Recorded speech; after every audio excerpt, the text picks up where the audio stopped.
মঙ্গলবারটা শুরু হওয়ার সাথে সাথে কোনো কাজ করি না করি, কোনো কিছু মনে থাকুক না থাকুক, কিন্তু একটা কাজ ঠিক মনে থাকে, যেটা হলো প্রভুজির সাথে দেখা করতে যাওয়া। দেখো সকালবেলা ঘুম থেকে উঠে দুইজনে স্নান টান কইরা 8:30টার সময় বাইরে গেছিলাম প্রভুজির মন্দিরে দেখা করতে প্রভুজির সাথে। তো কেমন আছো বন্ধুগণ, welcome to my another mini blog. আশা করতেছি সবাই ভালো আছো।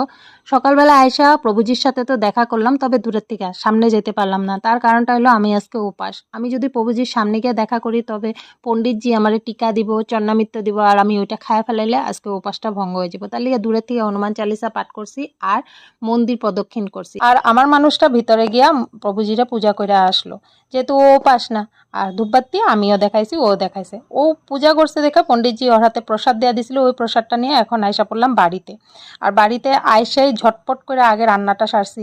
আমি কাপড়ও সারি না, মন্দির থেকে আয়সা কোনো রকমে হাত পাটা ধুয়ে রান্নাটা করছি। তার কারণ হলো বাড়িতে আমি একটু করুম পূজা। তবে আগে দেখাই তুম করে আমি কি কি রান্না করছি, যেহেতু নিরামিষ আজকে। দেখো আমি মুগ ডাল দিয়া, আম দিয়া টক ডাল রান্না করছি, আর রান্না করছি আলু ভাজা আর ভাত করলা ভাজা। বেশি কিছু রান্না করি নাই। এখন বাজে ওই 11টা, আমার রান্না বান্না সব কমপ্লিট। বাড়িতে একটু পূজা করুম কইলাম যে, আগে রান্না বান্নাটা সাইরা নিলাম। তো এদিকে দেখো আমার রান্নাবান্না কমপ্লিট হয়ে গেছে। এখন যামু আগে কাপড় ধুতে, কারণ আমার অনেক কাপড় জমা হয়েছে। সকালবেলা জল দেয় নাই দেখা আমার একটু অসুবিধা হইতেছিল, কারেন্টও আসছিল না। তার লিগে ঝটপট করে স্নান করে মন্দিরেই গেছি।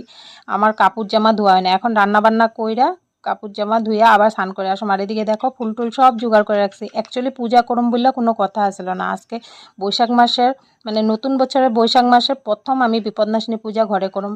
আর আমি প্রায় সময় বিপদনাশিনী পূজাটা করি, যেহেতু নতুন বছরের পূজাটা এখনও করি নাই, তা ভাবলাম আজকে করুম।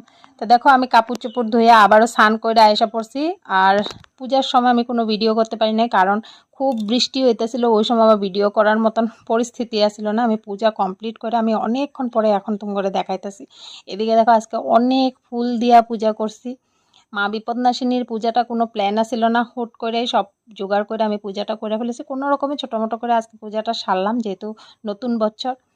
তো তোমরা সবাই একবার মা বিপদনাশিনীর প্রণাম করে নাও। তো আজকে মিনি ব্লগটা এইটুকুই। দেখা হবে নেক্সট মিনি ব্লগে। টাটা।